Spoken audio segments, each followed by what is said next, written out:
Tuhan menghendaki agar kita memahami perkembangan sejarah politik terbuka antara kebaikan dan kejahatan, yaitu antara Kristus dan Setan. Untuk tujuan ini, Tuhan telah menyingkapkan kepada para nabi pelbagai tahap konflik tersebut, terutamanya yang berkaitan dengan peranan bangsa-bangsa di dunia. Sumber utama pengetahuan ini terdapat di dalam kitab Daniel, manakala pewahyuan paling lengkap tentang fase terakhir konflik ini diberikan kepada Yohanes melalui kitab Wahyu.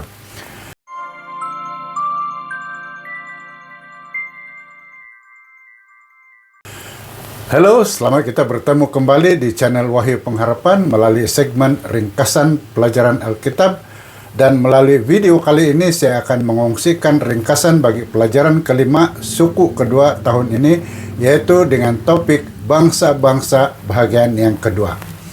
Jadi pastikan Anda menonton hingga ke ujung video ini untuk mendapat ringkasan maklumat untuk pelajaran minggu ini. Tanpa berlengah lagi, mari kita dahului dengan membaca ayat hafalan yang dipetik dari Mazmur 46 ayat 10 yang berbunyi, "Diamlah dan ketahuilah, aku Tuhan, aku akan dimuliakan dalam kalangan bangsa-bangsa, aku akan dimuliakan di bumi ini." Saudara, ayat ini mengajak kita untuk berhenti sejenak dan merenung kebesaran Tuhan. Ia mengingatkan kita bahwa Tuhan adalah sumber ketenangan dan kekuatan. Dalam kekacauan hidup, kita diminta untuk meletakkan kepercayaan sepenuhnya kepadanya, karena Dia yang menguasai segala sesuatu dan akan memberi ketenangan kepada jiwa kita. Mari kita mulakan ringkasan ini dengan kajian untuk hari Ahad dengan judul perintah yang pertama sekali. Kita dahului dengan membaca dari Kejadian 3 ayat 5, katanya, Allah berfirman demikian karena Dia tahu bahwa jika kamu makan buah itu, pikiran kamu akan terbuka, kamu akan menjadi seperti Allah. Tergoda oleh janji manis, Hawa menghulurkan tangan untuk berharap dapat meraih pengetahuan tentang yang baik dan yang jahat. Suatu anugerah yang telah Tuhan larang, bukan karena kejam, tetapi karena kasih-Nya yang ingin mendidik dengan lembut dan sabar. Namun melalui keingkaran pengetahuan itu menjadi beban, bukan berkat. Tuhan menginginkan mereka belajar seperti anak-anak yang dibimbing dengan kasih, bukan melalui luka oleh pengalaman. Kesilapan ini berulang dalam sejarah Israel ketika mereka menginginkan seorang raja, mengabaikan kepimpinan ilahi, maka Tuhan membiarkan mereka mengecap pahitnya perhambaan, agar mereka mengerti perbedaan antara melayani manusia dan hidup dalam naungan kasih Allah.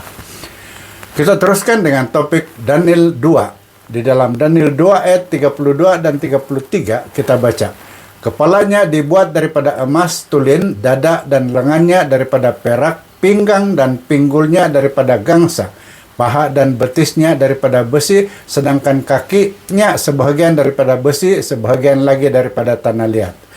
Raja Nebukadnezar diperlihatkan sebuah patung mengerikan yang melambangkan sejarah bangsa-bangsa dunia dengan pelbagai logam yang menurun nilainya, yang menunjukkan tanda kemerosotan kemanusiaan yang berterusan.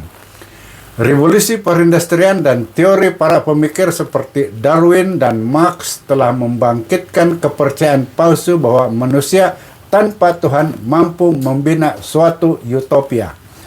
Namun kedamaian yang dimimpikan awal abad ke-20 hancur di tangan peperangan dan kekacauan. Nubuat telah lama memberi amaran dan kini dunia menyaksikan sendiri kemerosotan moral yang kian meruncing. Jika segala nubuat yang telah digenapi terbukti benar, maka dengan keyakinan penuh kita menantikan pemenuhan janjinya akhir yang Tuhan telah nyatakan. Saudara, seterusnya kita membahas topik pada hari Selasa, yaitu Daniel 7. Kita dahului dengan membaca dari Daniel 7 ayat 2 dan ayat 3 yang bunyinya, yang aku lihat pada malam itu, angin kencang bertiup dari semua penjuru dan memukul permukaan laut. Tiba-tiba muncullah 4 binatang raksasa dari laut. Tiap-tiap satu binatang itu berlainan rupanya.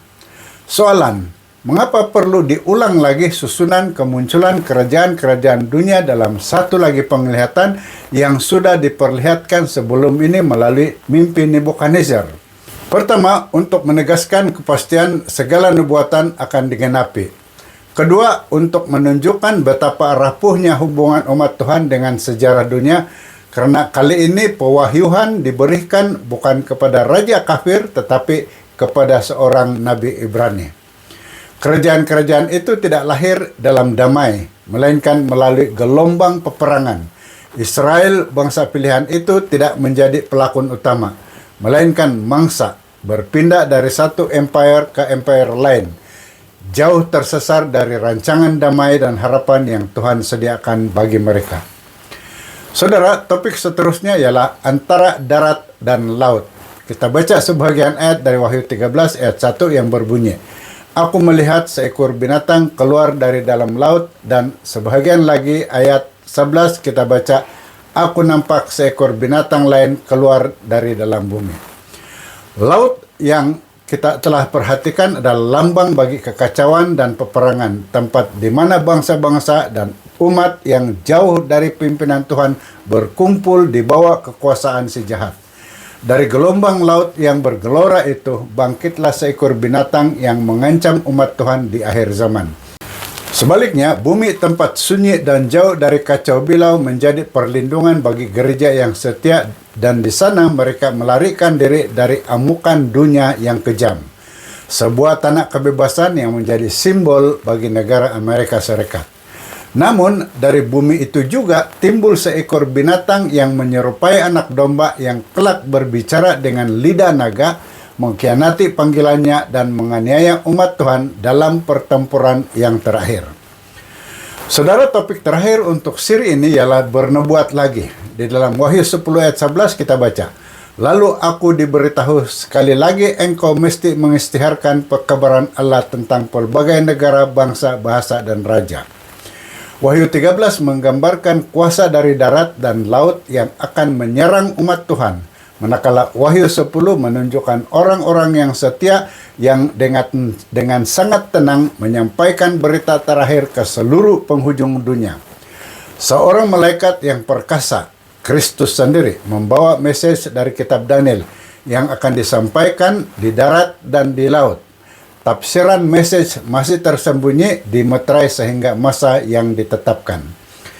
Dalam pengisytiharan suci, janji akhir disampaikan, mesej yang manis di lidah tetapi pahit di perut mencerminkan kekecewaan besar menjelang kedatangan kedua kali Yesus Kristus. Namun, gereja yang lahir dari luka itu masih dipanggil untuk bernubuat ke seluruh bumi. Nah, saudara, ringkasan petikan dari pena inspirasi saya baca seperti berikut. Mesej Wahyu 14 tentang tiba saat penghakiman bergema di penghujung zaman. Seiring malaikat Wahyu 10 yang berdiri, satu kaki di laut, satu kaki lagi di darat, melambangkan pemberitaan yang menjangkau seluruh bumi. Tiada derita yang melanda gereja tanpa pengetahuan Tuhan. Tiada musuh yang bangkit tanpa izinnya. Segala yang berlaku telah dinubuatkan oleh para nabi. Tuhan tidak pernah membiarkan gerejanya tenggelam dalam kegelapan. Dalam tangan pemeliharaannya sejarah dituntun dan segala janjinya pasti digenapi dengan setia. Saudara, berikut adalah 3 poin penting sebagai kesimpulan sehubungan dengan ringkasan yang saya kongsikan di sini. Pertama, sejarah dunia dikawal oleh Tuhan. Dalam tabir penglihatan yang dikaruniakan melalui Daniel dan Wahyu, Tuhan menyingkapkan rentetan sejarah bangsa-bangsa dan pergulatan agung antara terang dan kegelapan. Segala gejolak dunia, meskipun tampak liar dan tidak terarah, tetap berada di bawah tangannya yang bijaksana. Diarahkan dengan pasti menuju penggenapan maksud ilahi yang tidak dapat digagalkan. Kedua, mesej akhir zaman harus diberitakan ke seluruh dunia. Tuhan dalam belas kasihannya memanggil umatnya untuk mengangkat suara di darat dan di laut, di pulau-pulau yang tersembunyi sekalipun, memberitakan seruan penghakiman dan amaran terakhir. Dunia yang kian layu dalam malam dosa harus disiapkan untuk menyambut kemuliaan kedatangannya yang kedua kali, seperti padang yang menanti fajar. Ketiga, gereja tidak pernah ditinggalkan dalam kegelapan. Sekalipun badai ujian menggoncang dan bayang-bayang kekecewaan menyelubungi, gereja Tuhan tetap teguh dipelihara oleh janji-janji kekal dan nubuat yang pasti. Tiada kesukaran yang luput dari pandangannya. Di tengah-tengah gelora dunia, tangannya yang setia terus memimpin umat pilihannya menuju kemenangan dalam kebenaran yang bersinar abadi.